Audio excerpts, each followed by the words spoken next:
Sayyiduna Muhammadun sallallahu alaihi wasallam. Sayyiduna Ahmadu sallallahu alaihi wasallam. Sayyiduna Hamidun sallallahu alaihi wasallam. Enak. Sholawatan ini pencinta Rasul akeh. Mula sebab cinta ya gayane seje wong orang kalau sudah cinta itu kan penuh mahabbah. Ungkapan-ungkapannya ya anta Samsun, anta Badrun, ya Rabbi bil Mustafa, itu kan ungkapan cinta. Lah saat ini banyak orang melihat ungkapan mahabbah didelok dari ilmu fikih, rusuh ilmu fikih kok delok ilmu cinta. Bahasa cinta itu, Dek, sehari aku gak ketemu denganmu, mati aku. Lah niku nek cara fikih kan rusak. Masa gak ketemu sehari aja mati? Haram, Mas, musyrik kamu. Yang bikin mati itu Allah. Ngomong apa tuh? Allah dia yang bikin mati. Ada orang cinta. Makanya bahasa cinta itu lihatlah dengan bahasa cinta. Mendelok itu kalimat cinta itu. Ingin ku mati bila tak ingat dosa. Ingin rasanya ku pulang ke rahim ibu. Kok sakmono gedemu mulai ke rahim ibu piye? Loh, tapi itu kalimat mahabbah, kalimat cinta. Roma Irama kehilangan cinta ya bikin syair yang musyrik. Cara fikih, ku tahu rumus dunia. Emang kowe ngerti rumusin dunia? Kaya Gusti Allah ae Roma ana entek. Gitu. Seorang kekasih ditinggal pergi sama pacarnya. Enggak mau SMS, tanya sama Allah. Wong cinta kok. Sing dinesoni langsung Gusti Allah, ndak mau nanya. Coba. Seandainya aku bertemu Tuhan, akan kutanyakan tentang dirimu. Lah pacar hilang itu kok Gusti Allah. Loh ini kan ungkapan-ungkapan mahabbah. Robi al-Adawi ya cinta ya beda ungkapan. Ya Allah, kalau ada nikmat buatku di dunia, aku gak butuh, kasihkan musuh-musuhmu aja. Kalau ada nikmat di akhirat nanti buatku, aku juga gak butuh, kasihkan kasih kekasihmu aja ya Allah. Kalau ibadahku karena pengen surga, tutup surga itu dariku. Kalau ibadahku kok takut neraka, buka neraka, bakar aku di dalamnya. Tapi ya Allah, kalau aku ibadah karena aku rindu padamu, jangan sekali-sekali kau palingkan wajahmu dariku. Lha iki lak nek cara fikih ya musyrik kucruk iki wong ngono. Lha saniki la ilaha illallah firdausi ala ala naril jahimi. Lha karo nggo botol arak coba men. Ya Allah, ya weh. Aku bukan ahli surga ya Allah. Tapi kalau aku kau masukkan neraka, ndak kuat aku ya Allah. Lah iku terus sampean delok teko ilmu fikih, ya kucluk sampean. Makanya banyak orang ikut tanpa cinta. Ono wong nek seneng ya ora mungkin mengatakan Rasulullah orang tuanya masuk neraka. Lah ini loh. Lah itu makanya kalau bahasa cinta itu memang berlebihan begitu. Burung pipit jatuh cinta, ya berlebihan bahasanya. Burung pipit yang kecil dia suka makan padil. Itu pacaran di samping singgasana Nabi Sulaiman. Dia lupa kalau Nabi Sulaiman mengerti bahasa burung. Dia ngerayu pacarnya, "Dek empret." Apa Mas empret? I love you, pret gitu. Yang pret laki-laki marah, "Dek empret, aku cinta." Pret. Aku benar-benar cinta. Kalau aku harus membuktikan cintaku padamu dengan meruntuhkan kerajaan Sulaiman ini, akan aku runtuhkan kerajaan ini. Dan akan aku rebut mahkotanya. Ku persembahkan padamu sebagai tanda cintaku padamu. Lho iku manu emprit lho, jatuh cinta muni ning ngono. Nabi Sulaiman yang denger olah pret lambemu. Ya manu empritnya jawab, ya Sulaiman, mengertilah. Inilah kalimat emprit kalau lagi jatuh cinta lho ini. Lho nek gak neng NU apa iso, ora iso. Lho dia biasa mawon. Lho itu loh Nusantara. Makanya ukhuwah Islamiyah kita ini terjaga. Ya orang sini disuruh kayak Rasulullah ya enggak bisa. Kurban pakai unta, ya nggak bisa bang di sini kebo sapi, maksakan diri kurban pakai unta, ya dicolong, dicekel polisi, nyolong unta kebun binatang Suro. Oh, iya. Makan pakai 3 jari ya nggak bisa walaupun itu sunnah. Nek lontong kupang terus 3 jari ini kayak kocar kacir sendok. Jubah tidak semua bisa. Nek di Arab bisa pakai jubah karena tanahnya bersih. Neng kene terlalu ngetandur derep jubah ya keserimpet. Loh ini loh, makanya ada gagasan-gagasan keislaman. Loh nih kalau kita nggak paham seperti ini, nggak tercipta. Makanya memahami perbedaan laki-laki dan perempuan, memahami perbedaan bangsa. Ini loh ukhuwah basyariyah dasarnya. Watoniyah menjadi bangsa-bangsa dan suku-suku dan menjadi Islam harus ngertilah. Baru atqakum itu ada di situ. Makanya kalau orang sudah bertakwa itu enak apapun. Itulah yaj'allahu makhraja wa yarzuqhu min haitsu la, ya akan ada jalan keluar wong kabeh dibalikke ning Allah kok. Lah kalau sudah hidup itu ada jalan keluarnya. Apa yang tidak terjadi? Makanya lau anna ahlal qura amanu wattaqau di situ. Kalau seandainya ahli bangsa ini, warga bangsa ini bertakwa, itu la fatahna, tak buka. Lu itu kan rangkaian kalimat takwa yang kadang kita tidak pahami itu. Makanya sekarang orang tidak bisa terima. Ya ribut kayak gitu. Jadi bangsa enggak tercipta. Sudah tahu orang Arab itu begitu, dia paksakan ISIS, ya nggak bisa. Orang sudah tahu di sini itu Islam Indonesia, dipaksakan Islam model Wahabi, ya nggak bisa. Wahabi itu sampai di Timur Tengah sana, di yang lain jadi ISIS, sampai di Afghanistan jadi Taliban, sampai sini ya jadi teroris karena nggak bisa menerima perbedaan. Di sana mesti khusyuk kalau sholat. Oh ngadep Ka'bah Allahu Akbar. Ya meskipun kukur-kukur ya tetap khusyuk. Wong lihat Ka'bah. Lah di sini pakai kukur-kukur ya hilang entah kemana wong baru cecat. Mengerti. Makanya kurma itu ditanam di sini tumbuh tapi ndak buah. Tahu boy. Inilah. Nah itu baru tercipta.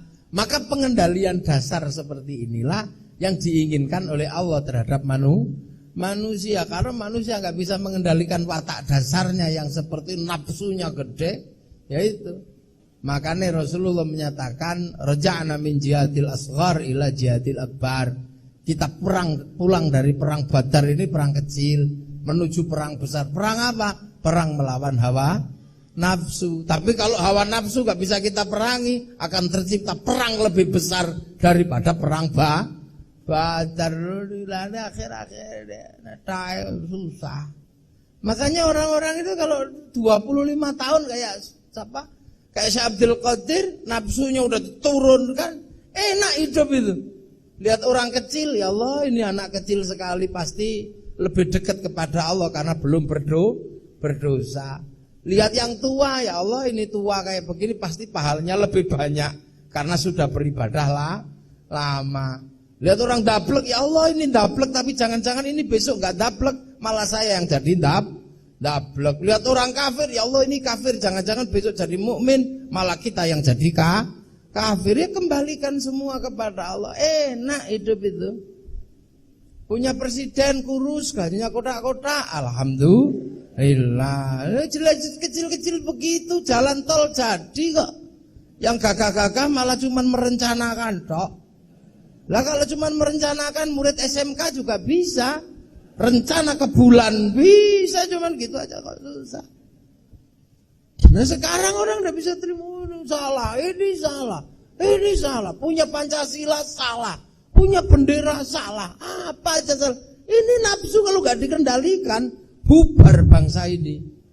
Kalau dulu kiai enggak apa-apa, ulama, syaikhun, ustadzun dikasih nama kiai, emosinya nggak tinggi, padahal kebo ada namanya kiai selamat, kok orang udah marah. Musola masukkan sini namanya langgar. Saikhun ustadzun kiai, tilmidun muridun santri, sholat sembahyang. Kayak ibu-ibu itu loh, nggak usah ribet. Isinya apa, bungkusnya apa, bungkusnya kongwan, isinya rengginang, udah gitu aja.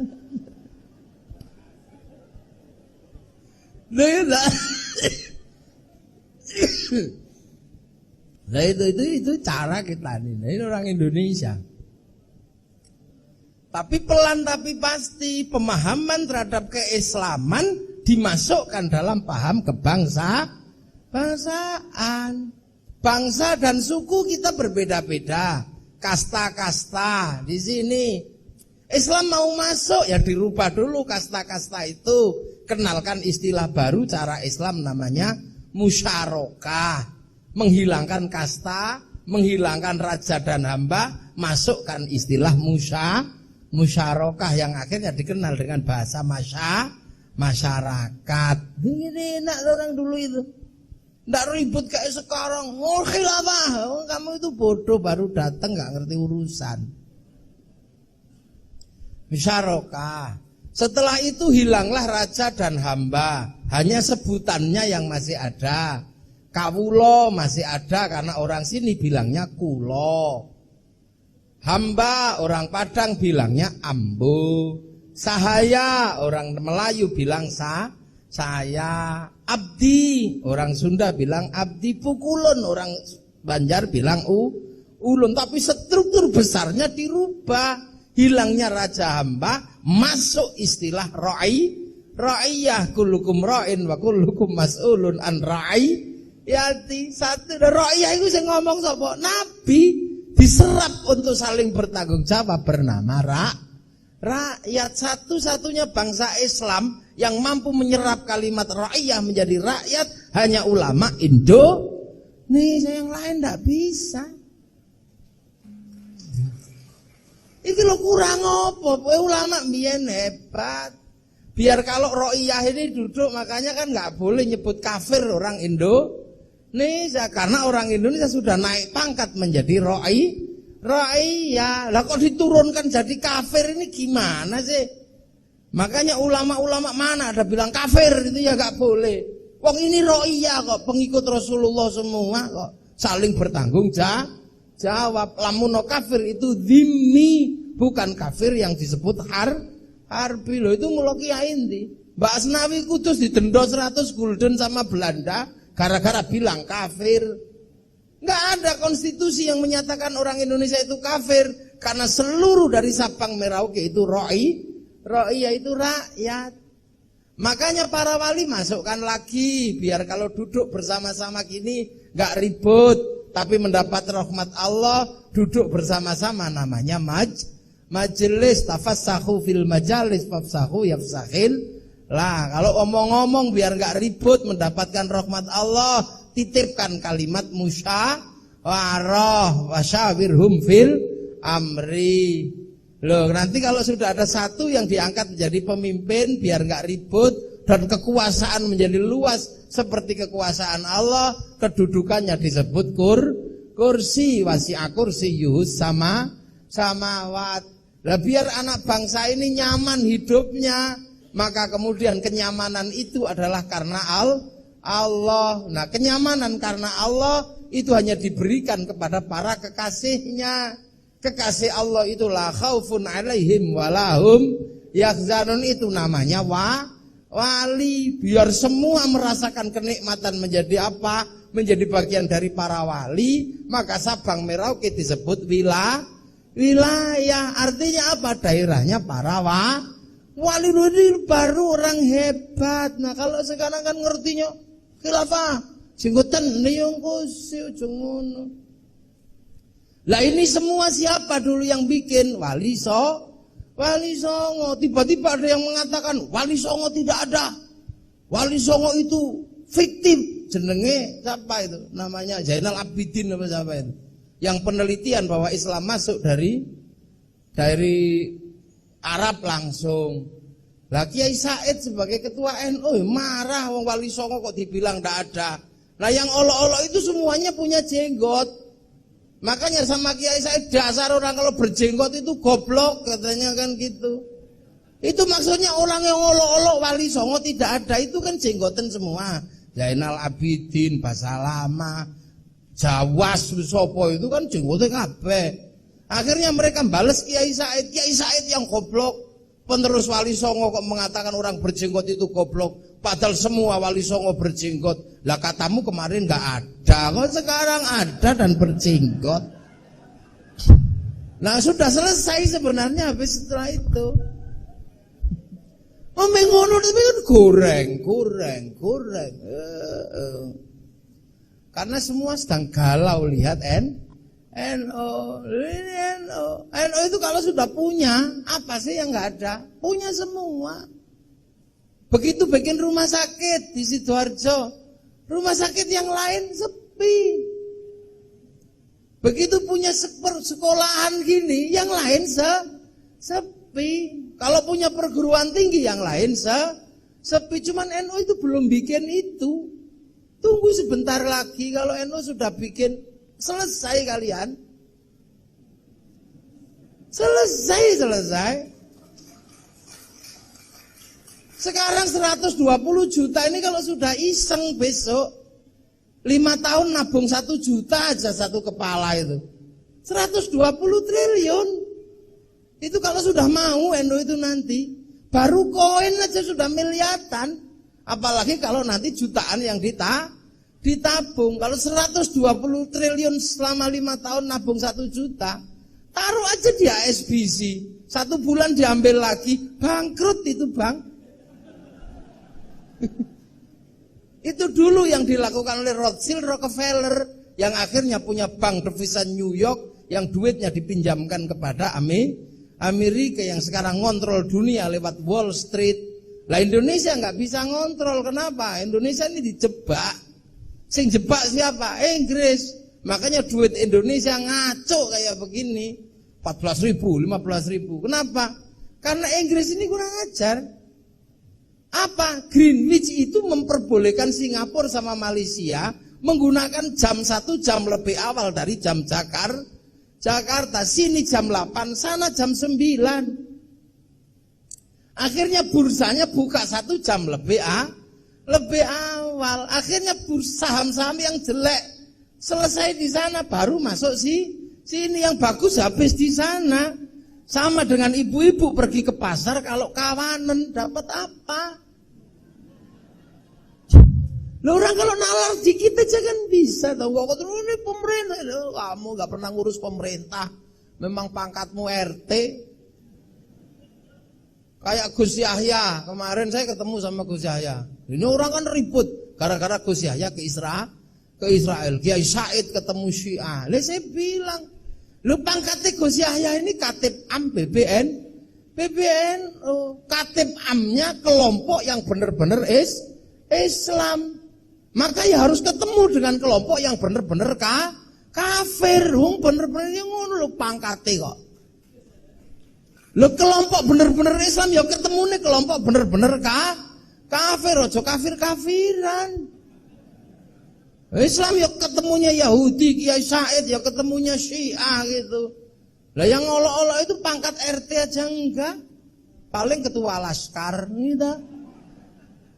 Nah sekarang semua ini kan kembali ke NU. Sampean lihat, Sayyidina dulu orang tidak mau, sekarang mau, tapi pakai baginda, Nabiyina, Rasulina kan sudah kembali sebenarnya. Cuman masih berbeda dikit, dulu biru, sekarang hijau, sama kok. Dulu nggak mau tumpeng, nggak mau, sekarang mau tapi nasi kotak. Ingkong nggak mau tapi suwiwi sekarang mau. Ini kan semuanya sudah mau sekarang. Ilaruhi dulu nggak mau, sekarang semoga arwahnya mau. Ini kan sama aja. Alat musik nggak mau. Dulu terbang nggak mau, sekarang mau tapi pakai mulut. Tum ya mau. Suwo nggak mau, sekarang mau tapi pakai ruqyah. Lu gelem kabeh kok, makanya mereka ini sebenarnya sudah kembali, tapi masih malu-malu, mula ngejak-ngejak. Mari kembali pada Quran dan Sunnah. Mari kembali. Wong kowe tau lunga kok. Lah saya belum pernah kemana-mana kok diminta kembali. Ya kembalilah kamu, memang gitu. Lah ini maka semua kembali menjadi cara-cara ma'arif ini besok. Lah saiki ma'arif lagi gawe SMK apa ya, tunggu 20 tahun lagi. Panen ini besok SMK kayak gini panen. Ya anak-anak TV 9 itu dulu kan ya anak-anak SMK. Terus kuliah, rotok pinter-pinter terus dari TV 9. Nah sekarang yang masih bodoh TV 1.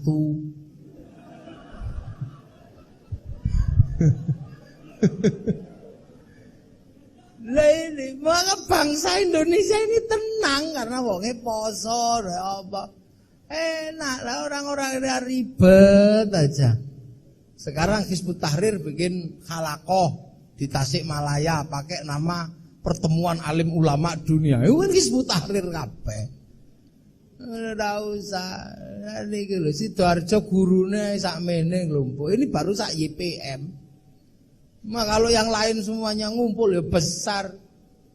No itu begini kok ya. Sudah ini baru pelan-pelan. Yang penting kita semua sudah meletakkan sendi-sendi dasar menjadi manusia yang berbangsa, bernegara, rukun sesama manusia dalam kerangka apa? Membangun bangsa dan negara yang thayyibatun wa rabbun ghafur. Semoga ini ada manfaatnya dan anak-anak yang keluar nanti mendapatkan barokahnya. Nah, saya mohon pamit langsung ke Malang. Karena nanti ke Malang jam 2, nanti malam di Kediri, tengah malam lagi di Lamongan. Besok pagi Tulungagung. Ya sudah, biar bagian saya yang jalan-jalan. Sampai enggak usah iri sama saya. Makanya sama Allah saya dibikin besar dan hitam. Biar kuat dan tidak takut panas. Nah kalau yang putih-putih gini panas dikit, gitu. Nah kalau yang hitam begini aman udah. Ya, nah inilah. Apa sih temanya ini? Loh kok bener kira-kira mau? Nah ya itu. Harmonis toh urip itu. Dita'arofu, saling pengertian. Mudah-mudahan kita semua mendapat ridha Allah Subhanahu wa taala. Ja'alanallahu wa iyyakum minal aidin wal faizin. Taqabbalallahu minna minkum taqabbal ya karim. Ihdinas siratal mustaqim. Assalamualaikum warahmatullahi wabarakatuh. Allahumma shalli ala sayyidina Muhammad